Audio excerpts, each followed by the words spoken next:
Саламатсыздарбы, урматтуу кыргызстандыктар.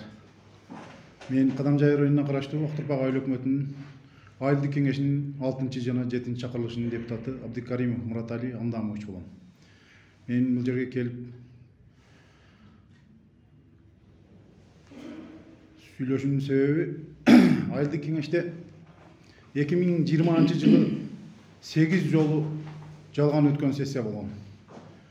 11 жолу сессия болгон, 8 жолгусу жалган үйүндө жатып алып болгон сессия болду. Ошондуктан биз 2020 жылдан бери Баткен административный соту менен ушул маселе боюнча соттошуп жүрөбүз. Бизди 2 жылдан бери Баткен административдик соту мөөнөтү өтүп кеткен деп, 2 жылдан бери мөөнөтүн тиктеп келгиле деп, 1,5 жыл болгондо мөөнөтүн тиктеп келдик.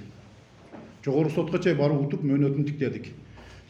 6 айдан бери биз бул соттун артынан монтип телефондун разговорлорун алдык. Токтомдорду дал келбегендиктерин алдык, почта чакырууларды алдык. Бүт факттар менен, далилдер менен алып, соттоо факттар менен барсак, эч кандай далилсиз Баткен райондук административный соту Атаканова деген бизди айылдык кеңештин төрагасыга силердин эч кандай жеке кызыкчылыгыңарга зыян келбеген деп туруп чечим чыгарып берди. Ошондуктан бул жерге кайрылып отурабыз. Бул жалган 8 сессиянын артында өтө чоң маселелер турат. Бу жерде основной айтып кете турган нерсе мамлекетке чоң зыян келген нерселер бюджет. Бюджетти кайра бюджетти өзгөртүү, изменения бюджет, өзгөртүү ошондой маселелер менен келип туруп, агайынилер бири-бирине дал келтирип бюджетти. Азыр шу күнгө чейин 2022 жылга чейин бюджеттен өтө көп зыяндарды келтиришкен. Мамлекеттик зыян бул жеке зыяндан караганда үстүнөрөөк турат деп ойлойм да мен. Ошондуктан бул зыяндарды ордун толуктагыла, сот аркылуу карап бергиле деп арызданып жүрөбүз. Бул маселелер боюнча эч кандай жыйынтык болбой атат. Ошондуктан биз бу жерге кайрылып, кичине эмеден убактыбыздан пайдаланып, Кыргыз Республикасынын президенти Садыр Нуркожоевичке, башкы прокурор Курманкул Зулушевга, Кыргыз Республикасынын жогорку соту Базарбеков Замирбекке ушундай мыйзамсыздыктарга кичине көңүл буруп кара беришиңиздер үчүн кайрылганы келдик. Урматтуу Садыр Нуркожоевич, Замирбек Базарбекович, бул соттор мындай чечимдери менен сиздерге кыргыз бийлигине эч кандай жакшы рахмат алып келбештигин айтып кетейин деп кайрылып жатам. Себеби биздин артыбызда 400-дөгөн, 500-дөгөн элдерибиз бар. Бюджет эмнеге аткарылбай атат? Бюджет эмне карабай атасыңар? Силерди эл эмне шайлады? Деген сөздөрү бизге өтө катуу тийип, мына 2 жылдан бери тартышып келатабыз. Эч кандай майнап чыкпай атат. Ошондуктан ушул Баткен райондук сотуна кичине, Баткен областтык сотуна кичине көңүл буруп, ушул жактарга карап көңүлүңүздөр буруп кетсеңиздер жакшы болот эле. Бул соттордун мындай чечимдери менен эч кандай биздин элдердин бийликке мындай ишеними жоголуп кетет да. Ошондуктан сиздерге кайрылып жатабыз. Урматтуу Садыр Нуркожоевич, бүгүн буюрса Бишкекке учуп кетти. Ушул документтер бардык факттар менен Замирбек Базарбекович, сизге да кайрылабыз. Курманкул Токторалиевичке кайрылабыз. Бизди кабыл алып, ушул мыйзамсыздыктарды кичине өзүңүздөр күбө болуп текшерип кара беришиңиздерди суранабыз. Биз чындык элдин көйгөйү үчүн жүрөбүз. Жалган факттар менен жүргөн жокпуз. Жалган факттар менен жүрүшкө убактыбыз дагы жок. Биздин да бала чака бар, тиричилигибиз бар. Кандай кайрылууларды айтып атабыз, кандай сөздөрдү айтып атабыз, эч кандай майнап болбой атат. Мына менин жанымда Кыргыз Республикасынын коррупция менен күрөшүү агенттигинин Баткен облусу боюнча координатору, башчысы жанымда отурат. Бул киши дагы кабардар, бардыгы менен өзү таанышып жүрөт. Анан сөзү ушул кишиге берип койсом. Assalamu alaikum, урматтуу угуучулар. Mına menин алдымда Баткен облысы Ақтұрпақ айылдық кеңешінің депутаты Абдыкеримов сүйлеп кетті. Бұл депутаттар, ошол Ақтұрпақ айылдық кеңешінің депутаттары 25-30 жылдан бері ошол жерде мыйзамсыздык өкүм сүрүп, Ақтұрпақ айылдық өкмөтүнүн башчысы ага энелер, Ақтұрпақ айыл өкмөтүнүн башчысы агасы Төралиев Алчынбай, инеси Ақтұрпақ айылдык кеңешинин төрагасы Имаров Алмасбай, булар эки ага эне 30 жылдан бери ушундай башаламан өздөрү билгендей башкарып келатышат да. Бул жерде бир кыйла ошол элдердин, жалпы эле коомдун орчундуу укуктары бузулган. Бул депутаттар мага ошол мен Кыргыз Республикасынын президентине караштуу коррупцияга каршы ишкердик кеңешинин Баткен облусу боюнча өкүлүмүн. Булар мага ошол өкүл катары кайрылышып, мен булардын ошол ишеним каты менен ушул азыр айтып аткан сотко катышып, баштан аягга чейин ушундай соттор тарабынан процессуалдык өтө мыйзам бузуулар менен чыккан чечим жөнүндө айткым келет да. Бул жерде ошол алдыда айтып өткөндөй депутаттар баягы 2020 жылдагы болуп өткөн жалпы 11 сессия өттү деген протоколдор бар экен, токтомдор бар экен. Ошонун ичинен 3 гана сессия мыйзамдуу өтүп, чындыгында сессия болуп, ошол чечимдер кабыл алынып, калган 8 сессия эч кандай болбостон гана жасалмаланып, өздөрүнүн пайдасына гана чечилип чыккан токтомдор экен, сессиялар экен. Бул жөнүндө биз ошол сотко кайрылып, Баткен облустук административдик сотуна кайрылып, доо арыз менен кайрылып, иш алып бардык. Ошол бул административдик соттун жүрүшүндө административдик процессуалдык кодекстин бардык мыйзамдарын талаптарындагындай биз ошол далилдерди келтирдик. Ошол 8 сессиянын болбогондугу жөнүндө бардык далилдер. Бул 8 сессияга эч кандай чакыруулар болгон эмес. Почта аркылуу, же болбосо телефон аркылуу, же бир чабарган аркылуу эч кандай кабарлар болгон эмес. Ошол соттун жүрүшүндө ошол 8 сессиянын болбогону жөнүндө толук далилдер келтирилди. Ага карабастан ошол Баткен облустук административдик сотунун судьясы Атаханова ушундай бир мен ойлойм, бардык далилдерди эске албай туруп чечимди туура эмес кабыл алды да. Бул жөнүндө биз азыр Баткен облустук сотуна апелляциялык арыз менен кайрылдык. Бирок азыр бизде ушундай бир маселе, эми ушул Баткен облустук соту ушуну канчалык чечип берет? Бул проблема алдыбызда турат. Бул соттор бири-бирини колдоп келатышат. Эми урматтуу президент Садыр Нуркожаевич, сиздин саясатыңыз, сиздин ушул трибунада туруп, кыргыз элинин алдында сүйлөгөн сөздөрүңүз соттордун коррупцияланган иштери, прокуратуранын коррупцияланган иштери боюнча сүйлөп жатасыз. Бирок булар, мен ойлойм, сизди сыйлап, сиздин саясатыңызды колдошпой жатат. Ушуга бир көңүл буруп койсоңуз. Мындан тышкары айтат элем, деги эле ушул бул баягы судья судья Атаханованын ошол процессуалдык мыйзамдарды одоно түрдө бузуп чыгарган чечиминге көңүл буруп, ушундай бир кандайдыр бул жөнүндө биз жазабыз. Соттук кеңешке, тиги сотторду тандоо кеңештери бар, тартип комиссиясы бар, буларга жазабыз. Эми булар канчалык чечим кабыл алып, мыйзам чегинде чаралары көрүлөбү, көрүлбөйбү, ушуну күтүүдөбүз да биз. Ушуга бир көңүл буруп койсоңуздар, урматтуу башкы прокурор Зулушев, урматтуу президент Садыр Нуркожаевич. Айта турган ишибиз ушул. Мен айтайын дегеним, мен көп жылдан бери, ал 2 жыл болду депутат болуп шайланганыма.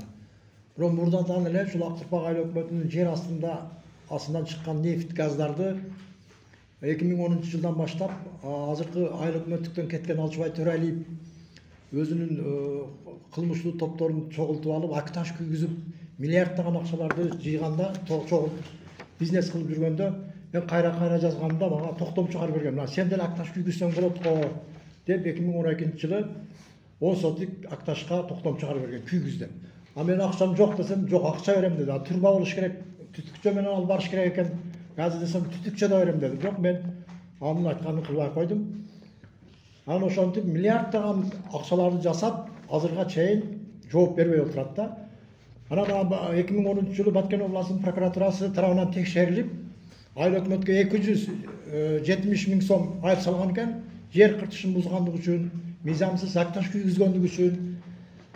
Азыр мына тыктап айтканда Алчубай Төралиев жумуштан кеткенден бери биздин Актурпак айыл өкмөтүнүн Жаңы Жер айылына газ бериле баштады. Где-то bir 800-900 кожолукка газ толугу менен күйүп атат. Мен телефондо видеосу дагы бар. Дагы эле ошол кишинин айыл өкмөтүнүн бир тууган инеси кеңештин төрагасы төрага болуп отурат да. Төрагалыктан кетирдик мыйзам чегинде. Кайра агасы айыл өкмөттүктөн кеткенден кийин кайра төрага болуп алды да. Бюджет аткарылбайт. Эч кандай маселе чечилбейт, арыз каралбайт. Өзүнчө эле бир менчикте эле, өзүнүн менчигинде эле көрсөт да. Азыркы айыл өкмөтү дагы ошо үйүндө отуруп алып эле пульт менен эле башкарып отургандай сезилет да бизге. Дагы бир айтып кете турган нерсе, мына 2022-жылы март айында элдерге турак жай, жер тилкесин бергенге токтом чыгарган. Ошол токтом бүгүнкү күнгө чейин аткарылбайт да. Токтом чыккан, төлөмдөр төлөнгөн, бирок жерди көргөзбөй атат да.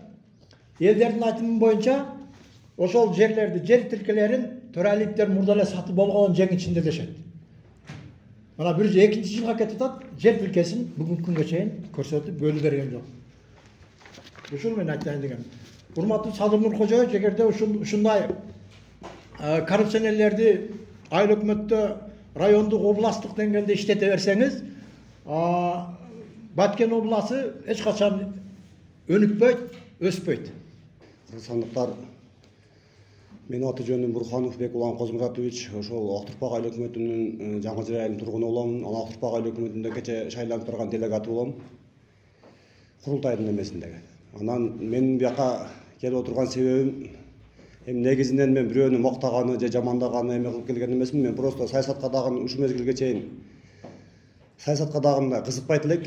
Өзү негизи саясатка азыр көбүнчө мындай интернет тармактарында же башка жерлеринде карап көрсөк, кыргыз эли баары эле мындай саясатчы болуп кетти деген сөздөр жүрүп атат да, мындай билген да билбеген дагы. Бирок саясатчы болушубузга ушундай эмелер, өбөлгөлөр мындай түрткү болуп атат да. Неге десек, биз Актурпак айыл өкмөтүндө ошол менин бир шеригим бар, ошонун 2-3 бала болуп, бизде основной биздин жашоо эмебиз күрүчкө байланыштуу болгондон биз өзү күрүч эгебиз, күрүч өндүрүп чыгабыз, күрүч эгип.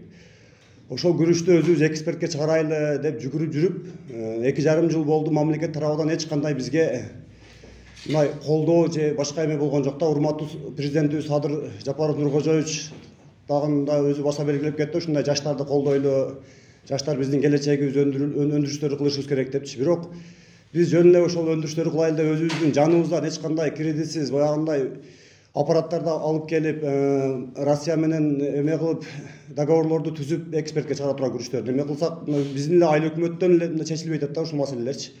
Жер тилкеси берилбей атат. Кандайдыр бир басымдар менен, анан ал нерсе кандай болот түшүнбөй атат, мындай ким тарабынан эме болуп атат билбей атабыз го, бирок биздин кайрылбаган жерибиз калбады. Губернаторубузга дагы бардык, акимибизге дагы жолуктук, чоңдорго дагы неме кылып атабыз, кандай себептен уже ушуга окшоп бизге окшогон жаштар өндүрүш кылайлы, саясатка аралашпайлы, өндүрүш кылайлы, Кыргызстанды өндүрөлү деп аракет кылган сайын бизге пут тосуулар, бизге эмелер болгондуктан биз дагы саясатка кирип кетишибизге мажбур болуп атабыз да. Неге дегенде бир депутат же министр таанышың болсо гана, же бир акчаң болсо гана ушул иштерди кыла алат экенсиң да. Анан экинчи маселе болсо, азыр бизде Актурпак айыл өкмөтү Кыргызстанга таанымал өкмөттөрдүн бири болуп калды. 2 жолу ошо Кыргызстан боюнча эң алдыңкы айыл өкмөттөрдүн эмесин алганбыз, утугуну. Бирок ошого карабастан мен айтып кетет элем, ачык чындыкта эми бар жогу текшерип барса дагы анык эле ал айкын болуп көрүнүп турат. Бизде 14 айыл бар, 20 миңге жакын калкыбыз бар. Бирок 14 айылда дагы мамлекет тарабынан салынган бир дагы детсад жок, бала бакча жок. Бир 2 миңге жакын мындай биздин жаштарыбыз бала бакчага барбайт эч кандай. 2 эле бала бакчабыз бар, ал деле мамлекет тарабынан салынган эмес, аша жол менен бүткөн да. Өзү эң Актурпак Кыргызстан боюнча эң алдыңкы айыл өкмөт болуп таанылып, бизде бала бакча жок да, бир дагы мамлекет тарабынан салынган. Анан таза суу маселеси дагы ошондой. Таза суубуз дагы жок, эч кайсы айлыбыздачы. Мурун бизде эстер малында азыр көп айтып атат, мурункулар таркалап кеткен. Мурунку эмелер мындай кылып кеткен. Мурун биздин ата бабалар жакшы иштеген экен. Мен буга ынандым да. Неге? Бизде мурун десаттарыбыз иштеген, таза сууларыбызды чыгарган, ошол чыгарган бизде айылыбызда иштеп жаткан крандарыбызды дагы жок кылышып, жок болуп ошого биз акча жыйып берсек дагы ошол акча жең ичинде жоголуп кетип, азыр 1.300.000 жакын дешип атат. 11 жылдан бери акча жыйып бергенбиз элден, өкмөткөчү. Таза сууну чыгарып бериң депчи. Ошол дагы эле 11 жыл болду, банктар турат деген маселе менен биздин таза сууну элдин акчасы 500дөн жыйганбыз. Ошол мезгилде биз жыйган мезгилде 1000 сомдон жыйганбыз. Уннун баасы 800 сом эле да. Азыр уннун баасы 2,5 сом болуп атат. 11 жылдан бери ал акча неге банкта турат? Неге бизге таза суу менен камсыз албай атабыз? Бул экинчи маселе. Үчүнчү маселе Актурпак айыл өкмөттүк бизде больницабыз бар. Ошо больницадагы жараксыз абалга келип калган ал бир эле Актурпак айыл өкмөтүн тейлебейт, эки айыл өкмөт тейлейт да. Кыргыз Кыштак айыл өкмөтүнү, анан Актурпак айыл өкмөтүнү. Ошол больницабыз жараксыз болуп калганын бар жогубуз билебиз, бар жогубуз көрүп турабыз. Азыр Кадамжай шаарына бара турган болсок, ал жакка дагы орун жетишпейт бизге. Баткен областына бара турган болсок, ал жакка дагы орун жетишпейт. Ошо больницабыздагы эч кимди караган адам жок болуп атат да. Ошого урматтуу Садыр Жапаров Нуркожоевичтен ушундай жаштар атынан мен өзүбүз Актурпак айыл өкмөтүнүн жаштар коомунун орун басарымын. Ошол эмелерди суранып өткөндө биз делегат болуп барып Бишкекке курултайга барганыбызда ушул маселелерди кеңираак айтайын десе бизде убакыт тыгыз болуп калды. Анан тилекке каршы биринчи жолу барганыбызда мындай оюбузду толук жеткире албай калдык. Бирок документ жагынан бар жок тапшырып келгенбиз, кандайдыр бир реакция болбой атат да. Биз делегат болуп бардык, ушул маселелерди көтөрдүк. Бизге министрлерге дагы керектүү министрлерге жолуктук. Бизге мындай бир териштирүү болгон жок, келип десаттар барбы жокпу деген, же тазалык иштеп атабы жокпу деген бизге мындай бир кандайдыр бир реакция болбой атат. Ошого урматтуу Садыр Жапаров Нуркожоевичтен суранып кетет элек да. Анан ушул неге Кыргызстанда саясатчылар көбөйүп кетип атат дегендин жообун айткым келет да. Биз өндүрүү кылайлы десек, өндүрүп ушу Кыргызстанды өнүктүрөйлү, ушундай бир өзүбүз өндүрүштөрдү кылып бир завод, фабрикаларды жаштар ачайлы деген эме кылайлы десек, бизге өтө путтоосулар көп болот экен, таанышым болбосо болбойт экен. Анда кандай өндүрүү болот да? Биз мамлекетте иштебейли, анда Россияга кетишке же чет мамлекетке чыгып кеткенибиз оң болуп атат да. Биз 2,5 жыл болду ушу күрүштүн аркасында ушуну жүгүрүп жүргөнүбүзгөчү. Ошого жардам берип, мындай эме кылып, кичине көңүл бөлүп эме кылып кетиңизди суранат элем да ушу президентибизден, урматтуу президентибизден. Анан дагы бир баса белгилеп кете турган нерсебиз бар. Бизде Актурпак айыл өкмөтүнүн жанында кичине анклав айылыбыз бар, Өзбекстанга караштуу Жигит Бирим Чоң Ара деген айылчы.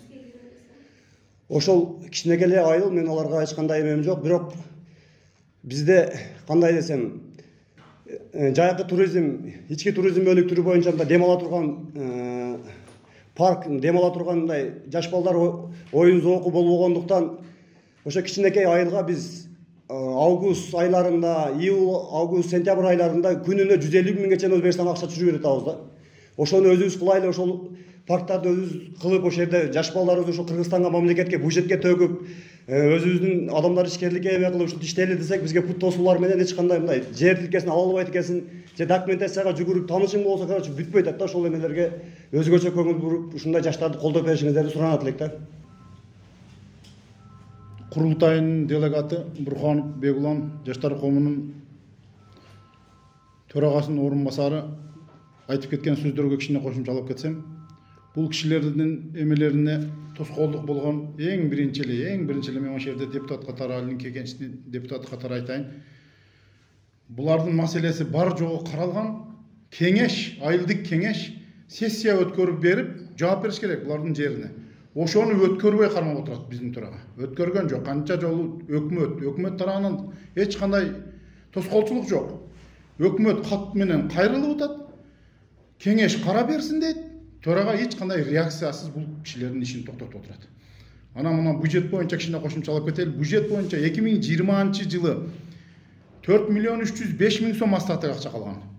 2021-жылы 14.000 сом астатык акча калган. Быйыл 23-жылга болсо, 22-жылга 10%, 9% гана бюджет аткарылыптыр.